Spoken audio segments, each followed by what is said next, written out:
merdeka. Lekas bergerak dalam pendidikan penggerak, ciptakan generasi unggul penopang bangsa. Mari bergerak, lekas bergerak, dan selalu menggerakkan.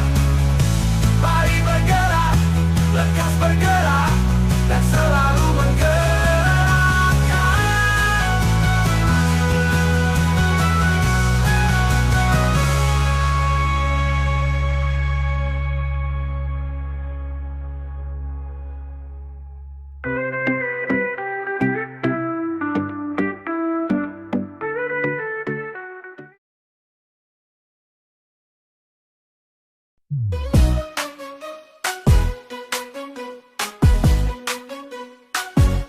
Mari bergerak bersama guru penggerak, menebar manfaat bagi pendidikan merdeka. Lekas bergerak dalam pendidikan penggerak, ciptakan generasi unggul penopang bangsa. Mari bergerak, lekas bergerak, dan selalu. Assalamualaikum warahmatullahi wabarakatuh. Salam guru penggerak. Perkenalkan, saya Asriani, calon guru penggerak Angkatan 11 Kabupaten Pangkep, Sulawesi Selatan. Di video kali ini, saya akan menampilkan aksi nyata budaya positif di lingkungan sekolah saya, yaitu SMA Negeri 4 Pangkep. Selamat menyaksikan.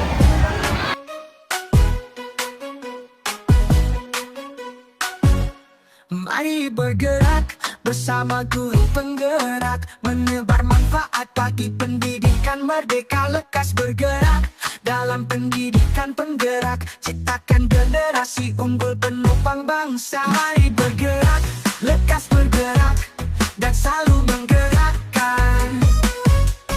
Mari bergerak, lekas bergerak, dan selalu menggerakkan. Mari bergerak bersama guru penggerak, menebar manfaat bagi pendidikan merdeka. Lekas bergerak dalam pendidikan penggerak, ciptakan generasi unggul penopang bangsa. Mari bergerak, lekas bergerak, dan selalu menggerakkan. Mari bergerak, lekas bergerak, dan selalu menggerakkan.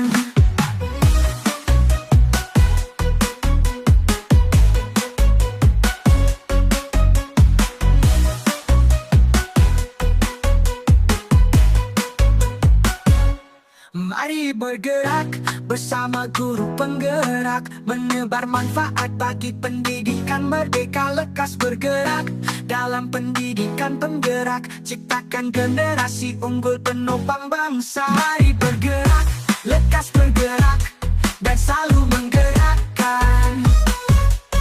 Mari bergerak, lekas bergerak, dan selalu menggerakkan.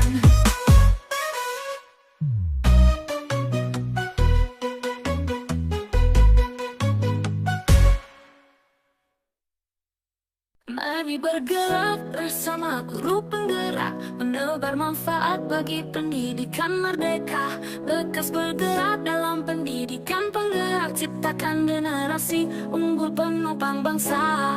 Mari bergerak, lekas bergerak, dan selalu menggerakkan. Mari bergerak, lekas bergerak, dan selalu menggerakkan. Mari bergerak bersama guru penggerak, menebar manfaat bagi pendidikan merdeka. Lekas bergerak dalam pendidikan penggerak, ciptakan generasi unggul penopang. Assalamualaikum warahmatullahi wabarakatuh.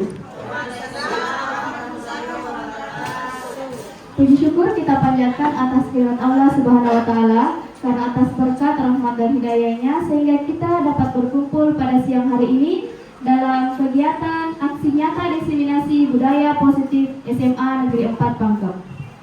Tak lupa pula kita kirimkan salam dan salawat kepada junjungan Nabi besar kita, Nabi Muhammad SAW. Baik, untuk acara selanjutnya, marilah kita bersama-sama membuka acara kita pada hari ini dengan mengucapkan basmalah.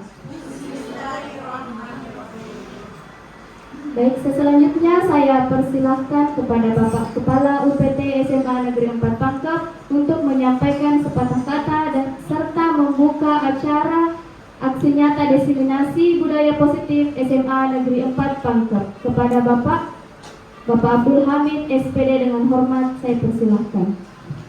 Bismillahirrahmanirrahim. Assalamualaikum warahmatullahi wabarakatuh.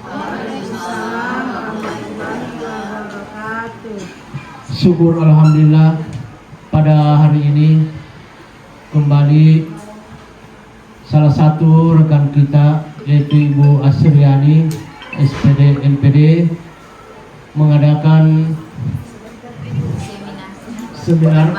Alhamdulillah kita doakan mudah-mudahan salah satu guru kita ini bisa kembali menjadi guru penggerak, dan saya sangat berharap agar guru-guru yang terutama guru yang masih muda agar mengikuti jejak para senior kalian yang telah menunjukkan kemampuan mereka. Walaupun sebenarnya hal ini tidak dibatasi oleh umur, dan saya tahu bahwa untuk mencapai tahap seperti yang telah dicapai oleh anak kita, rekan-rekan kita, itu bukanlah suatu hal yang mudah. Oleh karena itu saya mewakili SMA Negeri 4 Pangkep mengucapkan banyak terima kasih. Semoga apa yang kita lakukan mendapat rahmat dan balasan dari Allah Subhanahu wa Ta'ala. Amin. Demikianlah, dan mudah-mudahan kegiatan ini bisa kita ikuti dengan baik sebagai salah satu kegiatan yang dilakukan oleh calon guru penggerak, yaitu berbagi praktik baik dengan tema diseminasi budaya positif di SMA Negeri 4 Pangkep. Demikianlah yang dapat saya sampaikan. Wabillahi taufiq wal hidayah. Assalamualaikum warahmatullahi wabarakatuh. Baik, untuk selanjutnya saya persilahkan kepada Ibu Haji Asriani SPD NPD untuk menyampaikan materi tentang diseminasi budaya positif. Kepada Ibu dengan hormat saya persilahkan.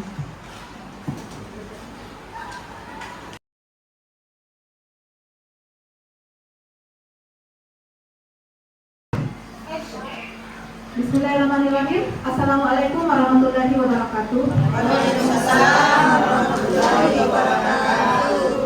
Syukur alhamdulillah, terima kasih Bapak Ibu Guru atas dukungannya. Terima kasih Bapak Kepala Sekolah atas kesempatan yang diberikan kepada saya untuk memberikan diseminasi budaya positif yang merupakan aksi nyata sebagai calon guru penggerak di angkatan 11. Baik Bapak Ibu, langsung saja mungkin bisa di next. Nah Bapak Ibu, sebelum kita mulai seperti judulnya yaitu budaya positif. Nah Bapak Ibu, mari kita dulu senyum selama 30 detik. Nah Bapak Ibu silakan mencari teman yang bisa ditemani senyum. Silakan Bapak Ibu. Nah Pak Idan bisa dengan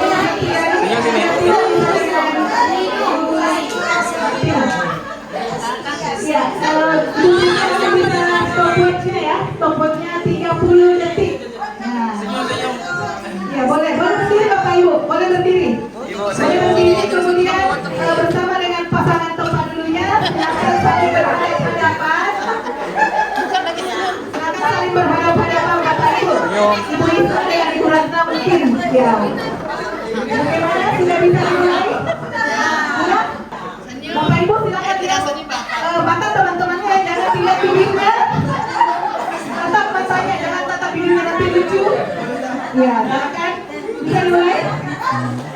Ya, 1, 2, 3. Nah, silakan Bapak Ibu senyum selama 30 detik. Nah, silakan. Nah, ini sudah senyum betulan. Senyum. Belajar muda dengan Pak Hairudin.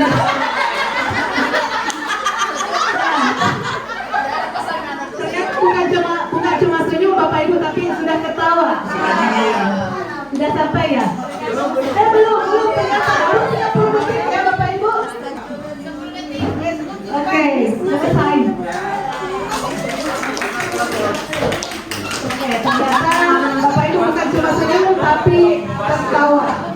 Nah, sebelum kita mulai Bapak Ibu, ada kesepakatan forum diseminasi yang harus kita sepakati. Nah, di sini sudah ada contohnya kesepakatan kelasnya, yaitu yang pertama menghargai orang lain, yang kedua adalah menjadi pendengar yang baik. Kira-kira apa kesepakatan lagi yang bisa kita tambahkan di sini supaya kegiatan kita ini berjalan dengan lancar? Apa kira-kira Bapak Ibu? Menghormati peserta lain. Ya.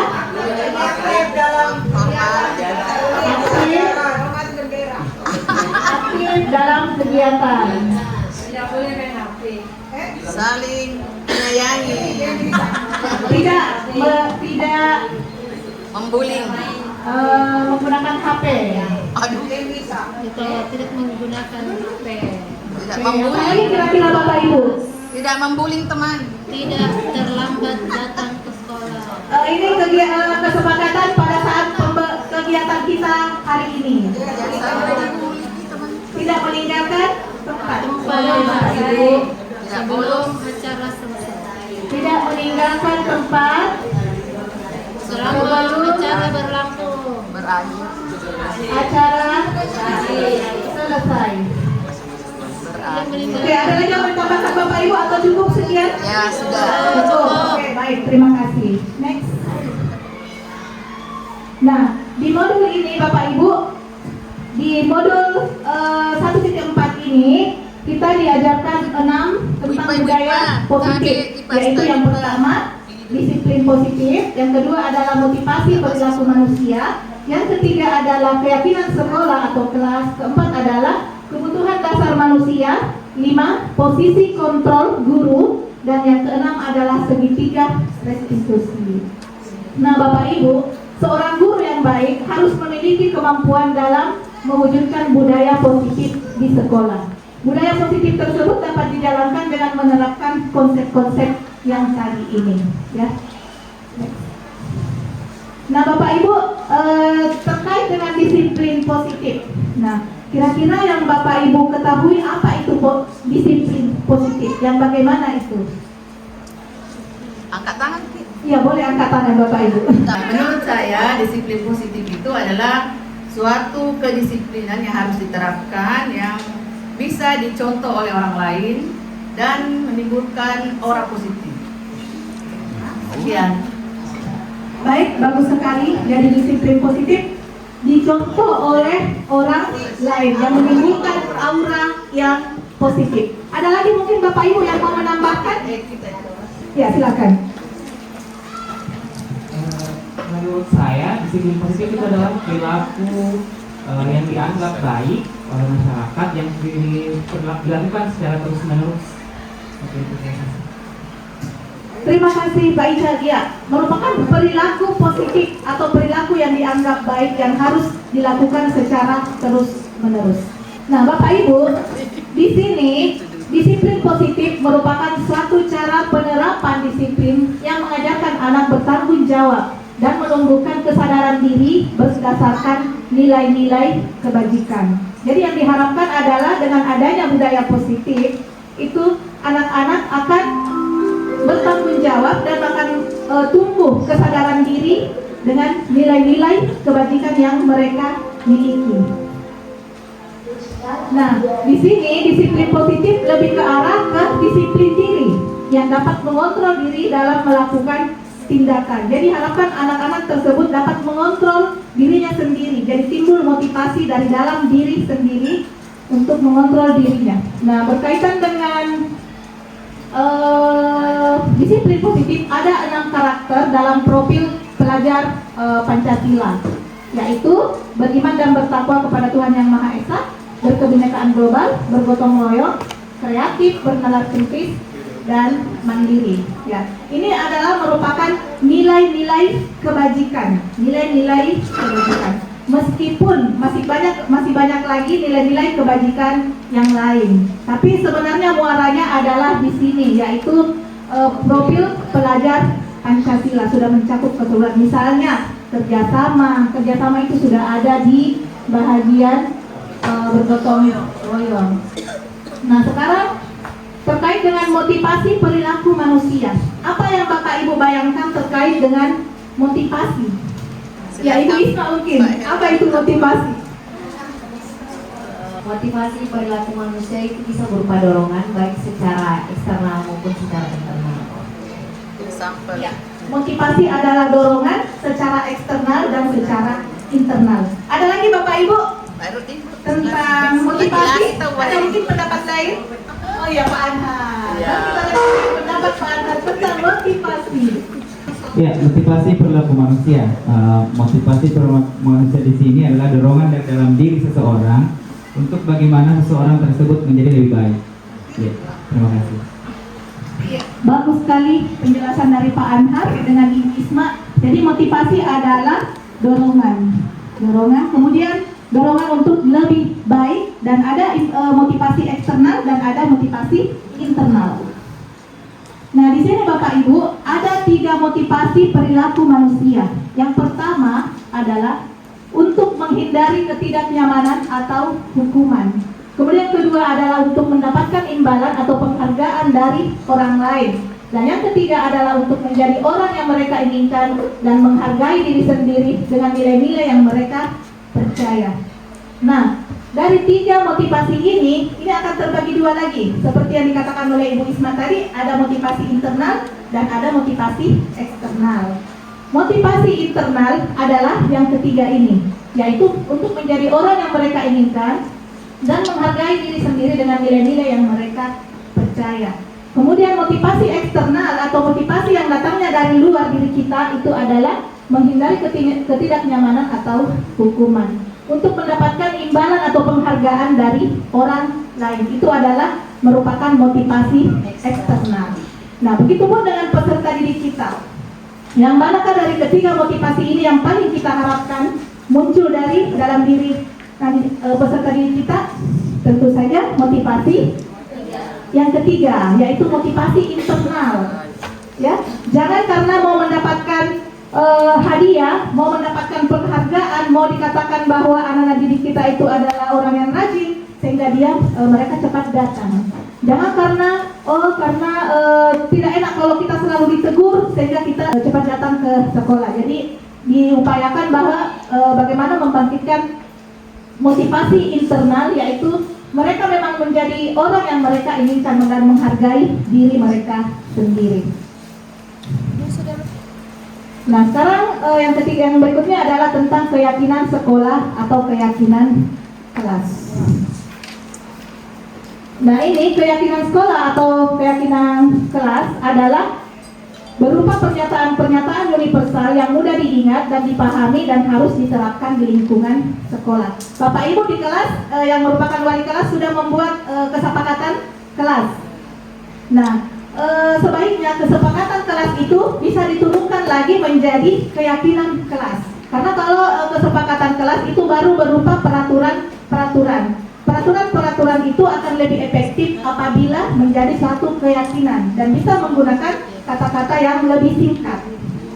Di sini guru berperan dalam mewujudkan terbentuknya keyakinan kelas dengan adanya kesepakatan antara guru dan murid. Jadi keyakinan kelas itu bukan dibuat oleh wali kelas sendiri atau dibuat oleh siswa sendiri, tapi ada kesepakatan. Jadi yang membuatnya itu adalah guru dan peserta didik atau guru dengan murid atau siswa.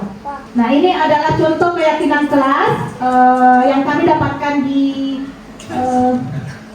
CGP. Nah, ini misalnya kita ambil nilai kebajikan hormat.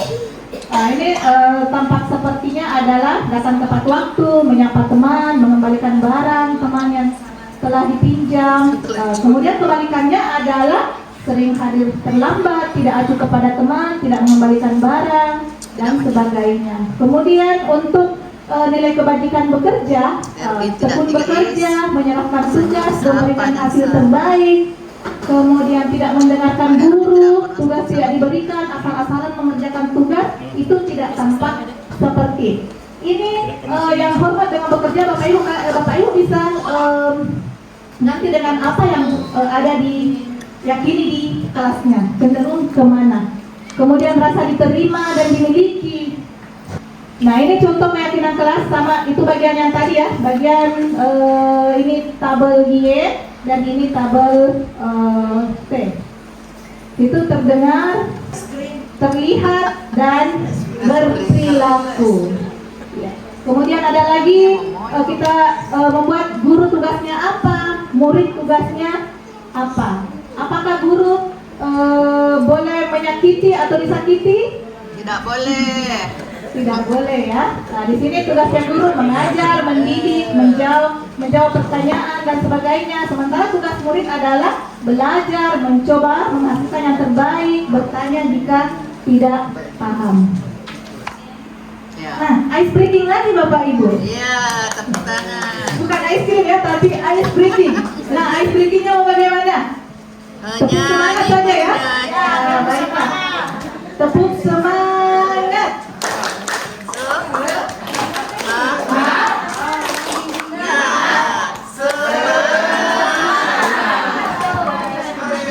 Oke, sekali lagi. Tepuk semangat.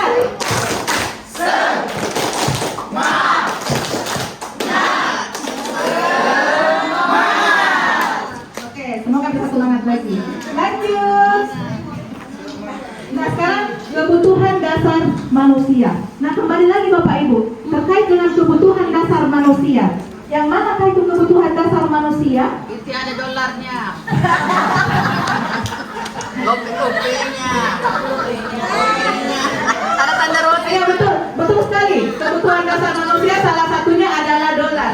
Iya, betul sekali. Nah, sekarang ada lagi kira-kira yang lebih baik lagi. Kebutuhan apa ya kira-kira? Pangan. Oke. Sandang. Diakui sebagai manusia, ya itu kebutuhan, harus diakui sebagai manusia. Betul sekali. Nah, sekarang coba perhatikan Bapak Ibu. Ketika seorang murid melakukan suatu perbuatan yang bertentangan dengan nilai-nilai kebajikan atau melanggar peraturan, hal itu sebenarnya dikarenakan mereka gagal memenuhi kebutuhan dasar mereka. Ya Allah. Nah, kita lihat apa kira-kira kebutuhan dasar Senyum. manusia. Nah, di sini Bapak Ibu, kebutuhan dasar manusia yang kami pelajari adalah yang pertama, kebutuhan bertahan hidup. Yang kedua adalah kebutuhan akan kasih sayang dan rasa diterima.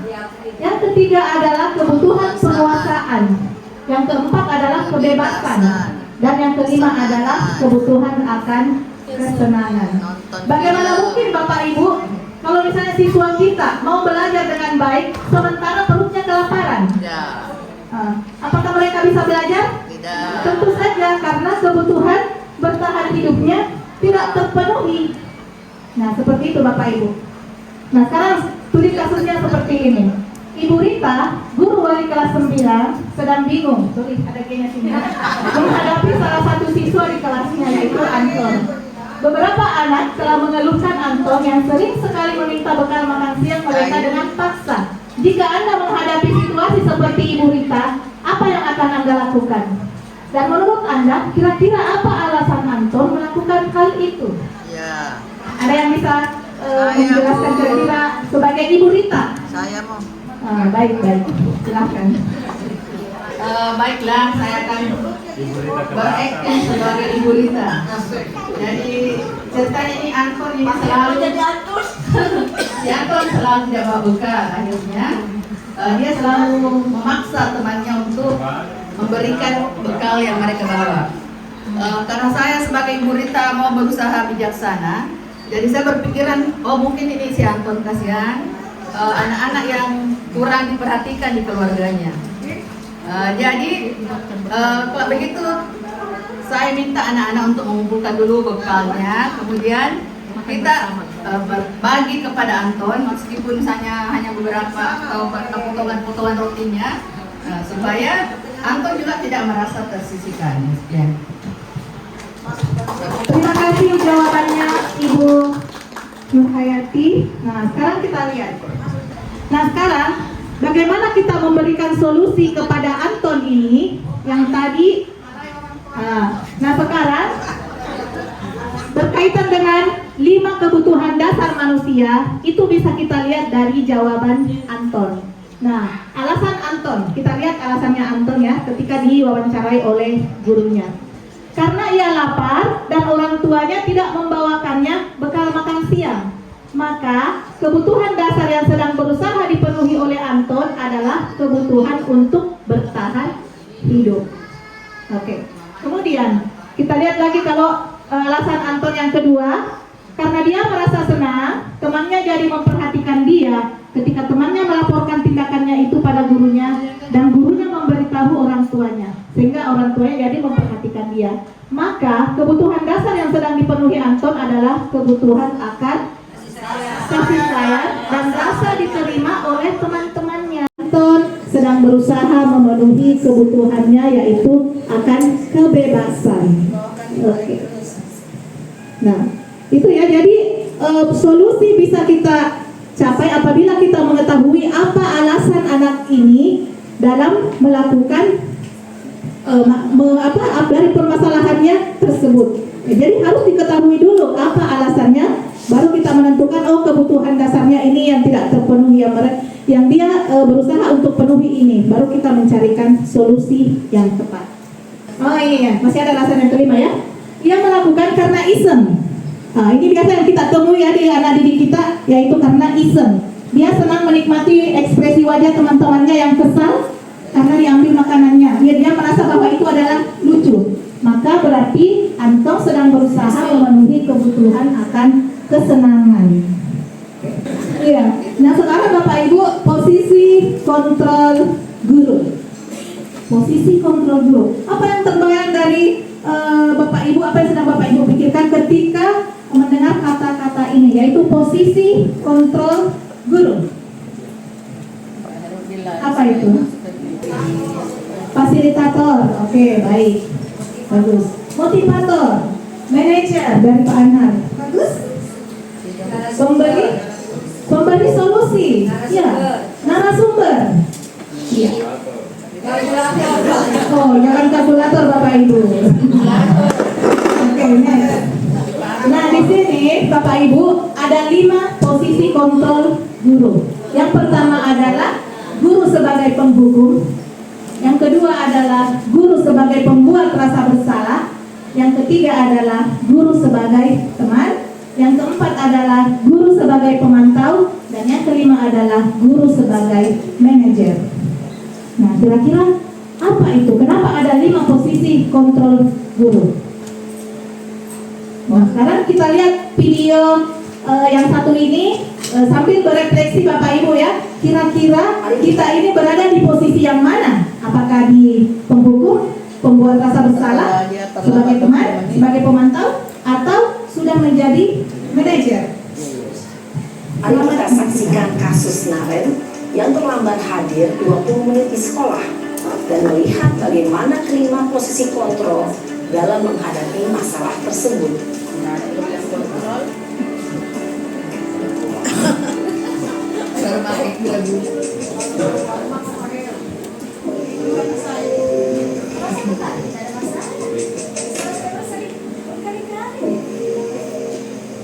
Naren! Untuk kayak ibu yang tadi akhirnya menyuruh.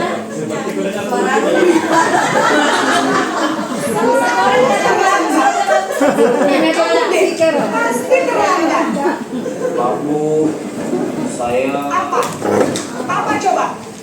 Alasan kamu apa lagi? Kenapa sih kamu tidak terlambat? Malas sekali ya kamu jadi anak. Saya. Dasar pemalas. Gak kapok-kapok sih kamu. Sudah berapa kali terlambat?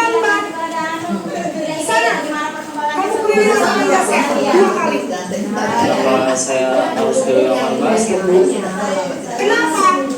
Kamu ngelawan ibu? Berani-beraninya jawab. Sudah terlambat, masih berani jawab pula.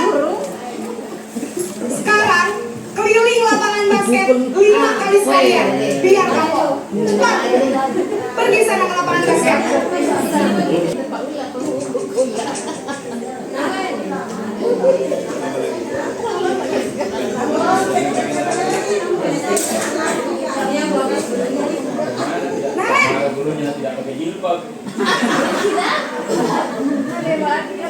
Selamat pagi, Bu.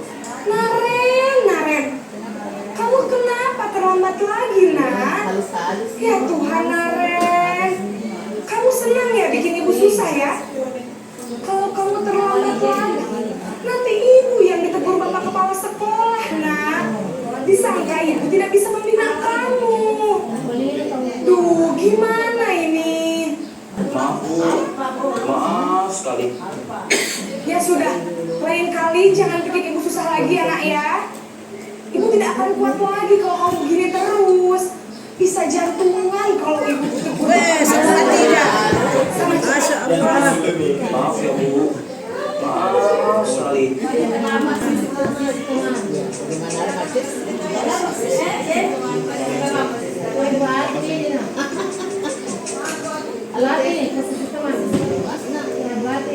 Naren!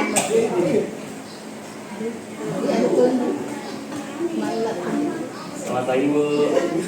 Wah, sudah jam berapa ini, Nak?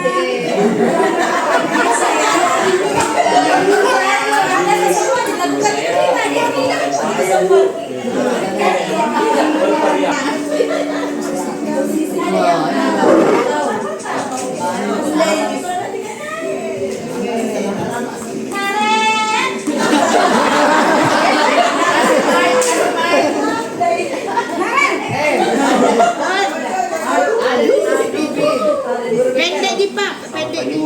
Naren, apa peraturan sekolah kita?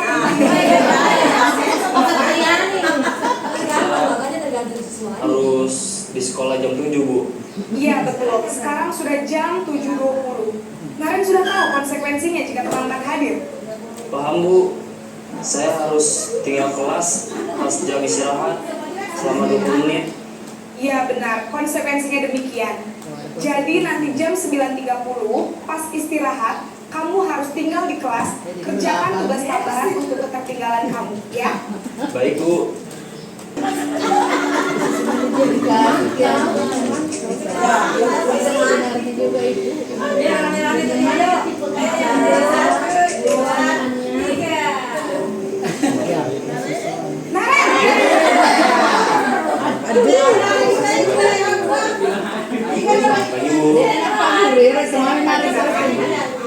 Maaf, Bu, saya terlambat. Iya, sekolah masuknya jam 7, sekarang sudah jam 7.20. Jadi sekarang bagaimana ya, Naren? Maaf, Bu, saya lupa setel alarm saya semalam. Baiklah, menurut kamu, keyakinan sekolah yang mana yang perlu kamu tingkatkan?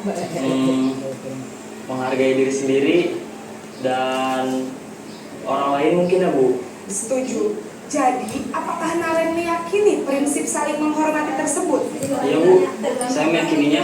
Apakah Naren bersedia memperbaiki masalah keterlambatan? Bersedia, Bu. Bagaimana kamu akan perbaiki masalah keterlambatan ini? Saya akan coba untuk tidak lupa menyetel alarm saya, Bu. Baik, kalau Naren lupa menyetel alarm di rumah, ada orang yang kira-kira bisa bantu mengingatkan tidak? Ada, Bu. Kakak saya, Kak Emma. Ada lagi selain Kak Emma? Selain Kak Emma, ada ibu saya. Baik, jadi yang mengingatkan Naren adalah Kak Emma dan ibu kamu ya? Kira-kira akan mulai start alarm kapan nih, Naren? Setelah pulang sekolah, akan segera saya lakukan. Baik, jadi Naren akan setel alarm untuk bangun besok pagi dan akan diingatkan oleh kakak dan ibunda Naren ya. Ada lagi yang mungkin perlu dilakukan, Naren, agar tidak terlambat bangun lagi? Tidak ada, Bu. Baik, Naren, terima kasih untuk kerjasama kamu. Sekarang kamu boleh kembali ke kelas untuk belajar. Baik, Bu. Terima kasih.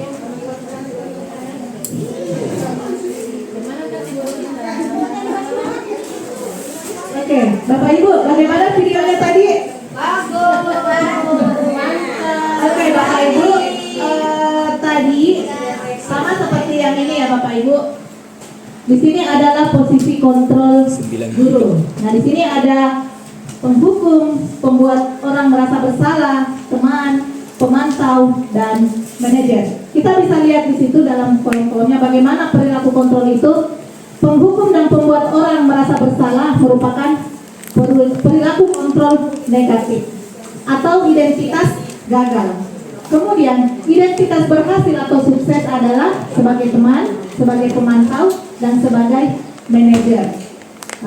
Perilaku kontrol positif yaitu teman sebagai pemantau, kemudian kontrol diri yaitu manajer. Maksudnya kontrol diri di sini adalah siswa sendiri yang bisa mengontrol dirinya. Nah, bagaimana dengan guru berbuat? Guru biasanya dalam penghukum itu menghardik, menunjuk-nunjuk, menyakiti, menyindir. Kemudian kalau bagaimana ucapannya? Kalau kamu sudah melakukannya, saya akan ya. Kemudian hasilnya, apa hasilnya Bapak Ibu? Memberontak, pendendam, menyalahkan orang lain. Murid mungkin berkata, saya tidak peduli. Dalam hatinya ya. Apa dampaknya pada murid? Dia akan tetap mengulangi kesalahan berulang kali. Perilakunya bisa saja menjadi lebih agresif karena tidak memberikan solusi. Kemudian kedua, kalau pembuat orang merasa bersalah, contohnya adalah guru berceramah menunjukkan kekecewaan mendalam.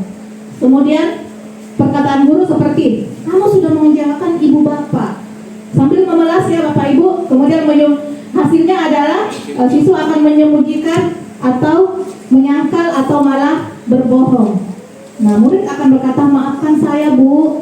Nah, bagaimana dampaknya pada murid ke depannya? Nah, murid akan merasa rendah diri, merasa gagal, dan tidak berharga. Karena dia sudah menganggap bahwa dirinya ini tidak sudah membuat gurunya ini membuat dirinya merasa sangat bersalah karena sudah melakukan kesalahan. Kemudian perilaku kontrol positif yang sebagai teman itu akan membuatkan alasan-alasan untuk murid-muridnya. Seakan-akan ini guru melindungi ya murid-muridnya.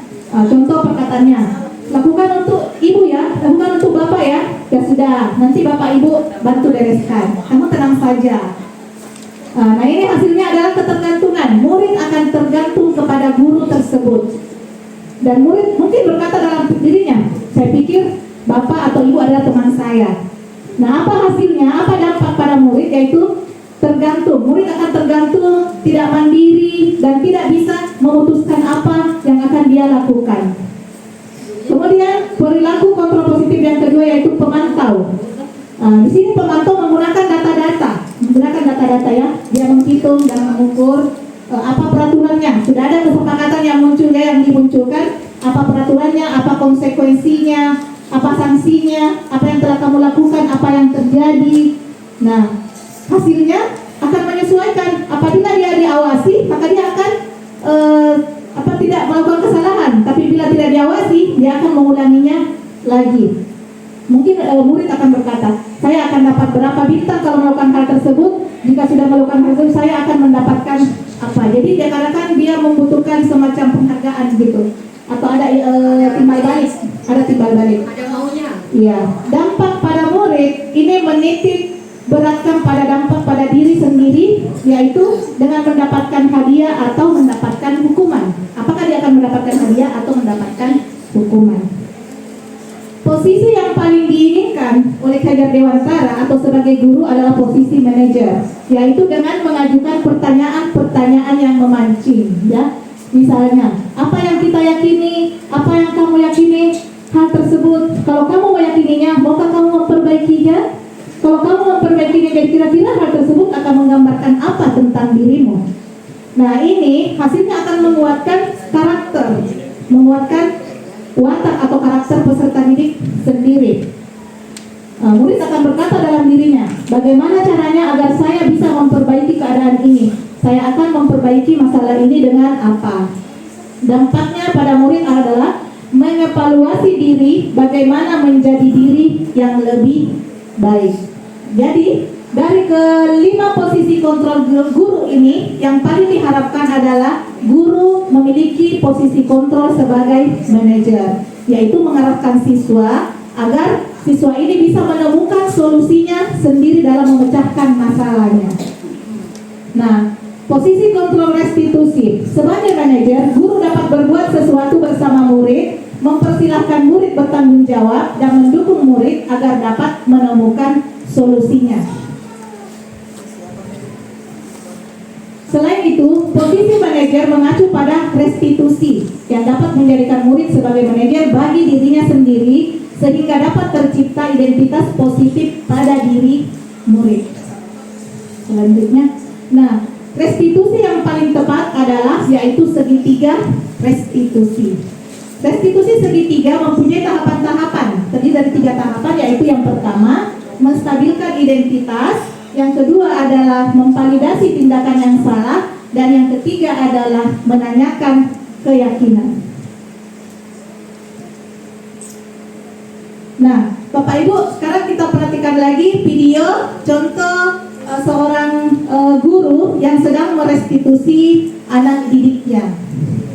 Salam dan bahagia, berikut ini akan ditunjukkan bagaimana seorang guru berada dalam posisi manajer menggunakan penerapan segitiga restitusi. Siang Pak. Sudah lama ya? Kenapa hari ini begitu? Kesel Pak, kesel banget. Masa aku dikatain sama Tika Pak? Ya aku marah lah. Aku mau dikatain Eka di depan kelas. Kesel banget. Oh begitu. Ya pasti kamu marah. Kalau saya tetangga juga akan marah apabila ada yang menuduh Bapak seperti itu. Saya harus membela tetangga. Kemudian pada saat itu kamu mau melakukan apa? Ya saya langsung ngatain Eka lah Pak. Kesel banget. Saya bentak-bentak dia depan teman-teman lain. Kamu memilih untuk tidak berbuat lebih parah lagi kan? Iya. Nah, sekarang coba kita lihat lagi tindakan kamu yang bentak-bentak Eka di kelas. Tindakan kamu itu kira-kira sesuai dengan keyakinan kelas atau prinsip kamu tidak? Enggak lah Pak. Capek Pak jadi pemarah. Jadi keyakinan atau prinsip mana yang kurang sesuai dengan keinginan kamu? Ya, saya sebenarnya sangat menghargai orang lain. Mungkin saat itu saya menjadi emosi.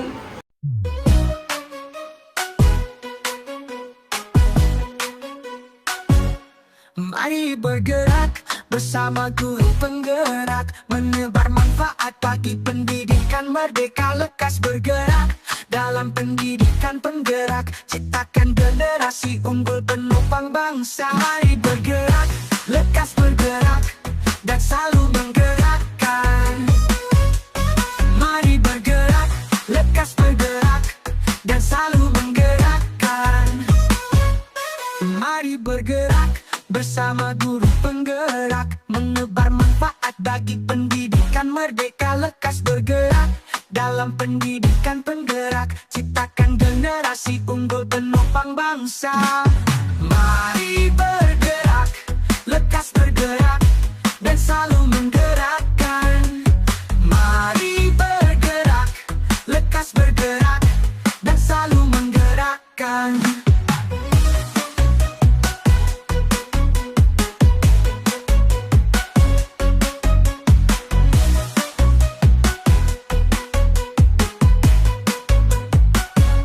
Mari bergerak bersama guru penggerak, menebar manfaat bagi pendidikan merdeka. Lekas bergerak dalam pendidikan penggerak, ciptakan generasi unggul penopang bangsa. Mari bergerak, lekas bergerak, dan selalu menggerakkan. Mari bergerak, lekas bergerak, dan selalu menggerakkan.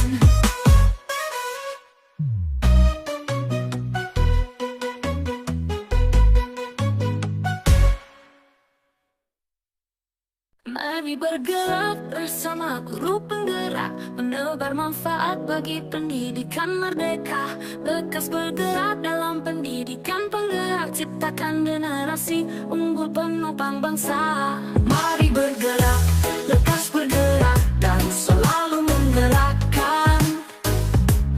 Mari bergerak, lekas bergerak, dan selalu menggerakkan.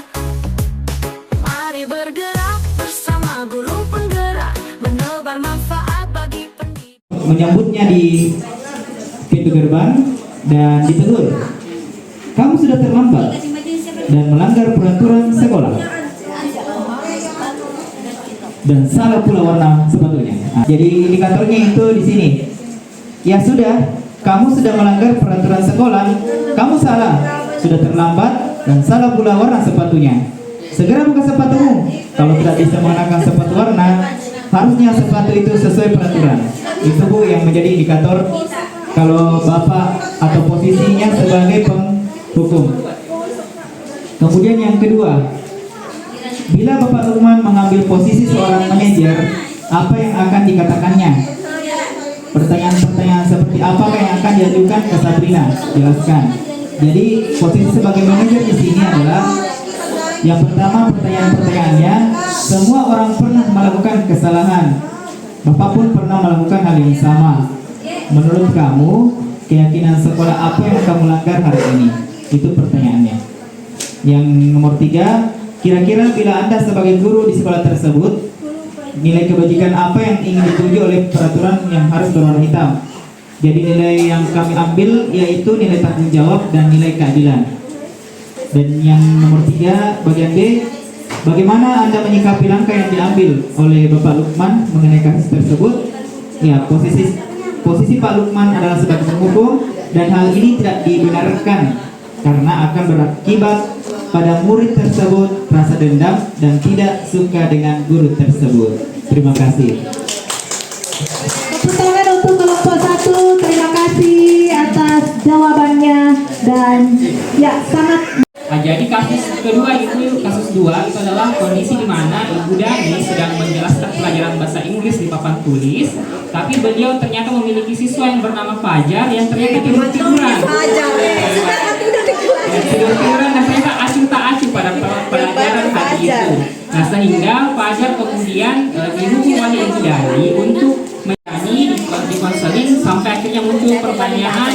Bagaimana muncul pernyataan dari Ibu Dani yang mengatakan bahwa gimana kamu Fajar, kamu tidak kasihan sama ibu ya, ibu sudah capek-capek mengajar kamu, tidak kasihan sama ibu. Nah itu merupakan penuntut dari Ibu Dani. Lalu pertanyaan yang kami dapatkan adalah pertama, posisi kontrol apa yang diambil oleh Ibu Dani dalam pendekatannya kepada Fajar. Yang kedua adalah guru sebagai pembuat rasa bersalah. Lalu kemudian membaca sikap Fajar, kira-kira kebutuhan apa yang diperlukan oleh Fajar. Hasil diskusi kami itu menunjukkan bahwa Fajar itu ingin dibimbing dan ingin dipahami serta ingin diberikan perhatian dan kasih sayang. Lalu kemudian pertanyaan ketiga, bila mana Ibu Dani mengambil posisi pemantau, apa yang akan dilakukan atau dikatakan olehnya? Pertanyaan-pertanyaan seperti apa yang akan dilanjutkan? Nah, pertanyaan itu jelas harus ditahu. Kita harus mempertanyakan kepada Fajar, kira-kira apakah Fajar sadar apa yang telah dia lakukan? Apakah dia sadar bahwa kesalahan apa yang sudah dia buat? Lalu kita jelaskan lagi kira-kira peraturan atau kondisi apa yang seharusnya Fajar lakukan untuk memperbaiki diri. Nah, yang terakhir adalah apabila Anda adalah wali kelas atau guru BK di sekolah Fajar dan mengetahui hal ini, bagaimana tindak lanjut Anda? Nah, jawaban hasil diskusi kami adalah tindak lanjut sebagai guru BK yaitu memberikan bimbingan kepada Fajar terkait memberikan bimbingan tentang sikap Fajar agar tidak melakukan perilaku yang tidak diinginkan oleh guru di kelas. Mungkin begitu, terima kasih. Assalamualaikum warahmatullahi wabarakatuh. Terima kasih atas yang diambil oleh Ibu Dani dalam pendekatannya kepada Fajar adalah posisi pembuat rasa bersalah. Nah itu bisa kita lihat dari ketika dia mengatakan, ayo Fajar, makanya jangan tidur-tiduran, lain kali perhatikan, sudah sana duduk kembali, kira-kira siapa yang bisa? Nah itu ya. Nah ini juga, gimana kamu Fajar? Kamu tidak kasihan sama ibu ya? Ibu sudah capek-capek mengajarkan kamu, tidak kasihan sama ibu? Nah itu posisi rasa pembuat rasa bersalah. Nah membaca sikap Fajar, kira-kira kebutuhan apa yang diperlukan oleh Fajar? Oke. Nah itu tadi kebutuhan rasa diterima yang bisa tergantung sesuai dari apa yang diucapkan oleh Fajarnya juga. Apakah dia merasa ingin dihargai, dia diterima, atau mungkin juga kebutuhan akan kebebasan. Mungkin dia bosan dengan guru bahasa Inggrisnya yang menjelaskan terus sehingga dia merasa bosan, maka itu adalah kebutuhan akan kebebasan. Silakan. Assalamualaikum warahmatullahi wabarakatuh. Baiklah, kami ketiga, yaitu antara Anton dan Dino. Nah, di sini pertanyaan yang pertama yaitu, satu, posisi kontrol apa yang telah dipraktikkan oleh kepala sekolah Ibu Tuti, atau hal-hal apa saja yang dilakukannya sehingga Anda berkesimpulan demikian. Yang pertama, berdasarkan penjelasan dari narasumber sebelumnya, kami dari kelompok 3 memutuskan permasalahan dari kasus ketiga antara Anton dan Dino, maka posisi Ibu Suti adalah sebagai control manager.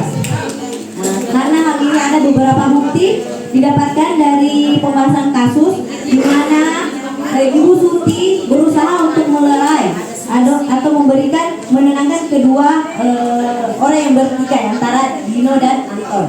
Nah, jadi posisi Ibu Suti adalah sebagai manajer, Dino sebagai manajer. Kemudian yang kedua, dalam kasus tersebut bagaimana Dino dikuatkan dan bagaimana Anton dikuatkan oleh Ibu Suti. Sesuai dengan segitiga restitusi, yang pertama yaitu mereka mengembalikan identitas siswa, maka Ibu Suti pun demikian. Yang pertama dia menguatkan Anton dahulu karena Anton yang paling marah, yang paling emosi di sini. Kemudian sesuai dengan percakapannya dia bertanya, wajar kalau orang kita marah, tetapi emosi itu harus bisa dikontrol. Jadi ada beberapa cara untuk bisa menyelesaikan masalah lebih efektif, bukan dengan perkelahian, ya. Kemudian di sini juga dia menguatkan Anton. Jadi karena di sini masalahnya kancing, 3 kancing baju Anton terlepas, jadi dia harus kuatkan dulu Anton juga. Penyelesaiannya bagaimana? Ya, disinilah bagaimana posisi Bu Suti sebagai manajer untuk bisa memperbaiki atau menyatukan 2 orang yang sedang bertikai, ya. Kemudian yang ketiga, kira-kira nilai kebajikan atau keyakinan sekolah apa yang dituju dalam kasus tersebut? Jelaskan. Dari permasalahan di atas, kelompok kami menyimpulkan nilai-nilai kebajikan atau keyakinan sekolah yang dapat dituju dalam kasus tersebut adalah yang pertama, yaitu saling menghargai, dan yang kedua adalah tanggung jawab. Jadi baik Anton maupun Dino saling bertanggung jawab dan saling berusaha untuk saling menghargai walaupun mereka dalam keadaan bertikai atau saling emosi. Saya kira demikian dari kasus ketiga yang dapat kami simpulkan. Terima kasih. Assalamualaikum warahmatullahi wabarakatuh. Mungkin ada yang mau ditanyakan, insya Allah kalau saya bisa jawab, saya jawab. Kalau tidak ada juga di saya yang bisa menjawab. Silakan Ibu. Ya, assalamualaikum warahmatullahi wabarakatuh. 5 tadi posisi kontrol. Bolehkah kita itu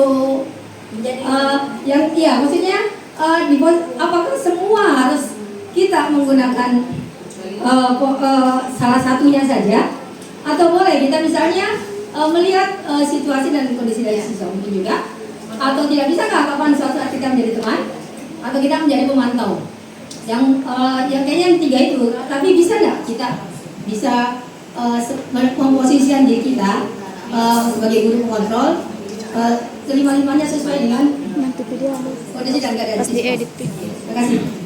Laksanakan kelima posisi kontrol ini, begitu maksudnya mungkin ya, atau harus menerapkan posisi kontrol sebagai manajer. Kalau menurut yang kami pelajari di modul 1.4, untuk menyelesaikan permasalahan itu kan yang diinginkan adalah siswa menyadari kesalahannya sendiri, sehingga dia bisa menemukan solusi untuk dirinya tanpa harus digurui, tanpa kita yang memberitahukan kamu harus begini, kamu harus begitu, ya. Berarti posisi yang paling tepat untuk guru adalah posisi sebagai manajer, di mana kita memunculkan motivasi intrinsiknya, motivasi dalam dirinya untuk berubah, bisa menemukan solusinya sendiri. Kalau dalam pergaulan kita bisa memposisikan diri sebagai teman, bisa sebagai teman, dekat dengan siswa bagus.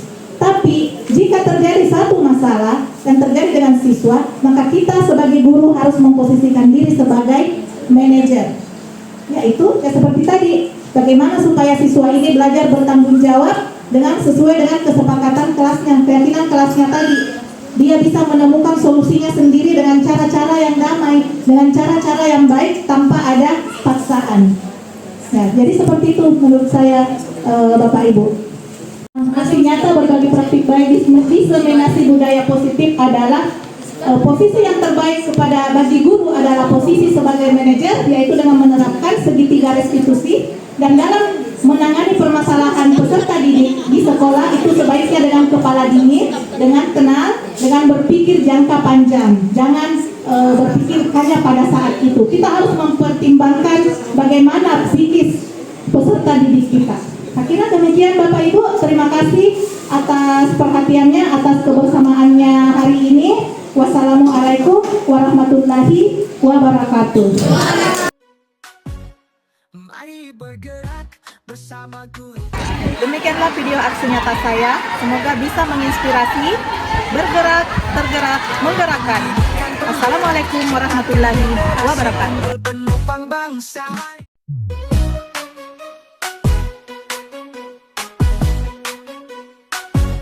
Mari bergerak bersama guru penggerak, menebar manfaat bagi pendidikan merdeka. Lekas bergerak dalam pendidikan penggerak, ciptakan generasi unggul penopang bangsa. Mari bergerak, lekas bergerak, dan selalu menggerakkan. Mari bergerak, lekas bergerak, dan selalu menggerakkan. Mari bergerak bersama guru penggerak, menebar manfaat bagi pendidikan merdeka. Lekas bergerak dalam pendidikan penggerak, ciptakan generasi unggul penopang bangsa. Mari bergerak, lekas bergerak, dan selalu menggerakkan. Mari bergerak, lekas bergerak, dan selalu menggerakkan.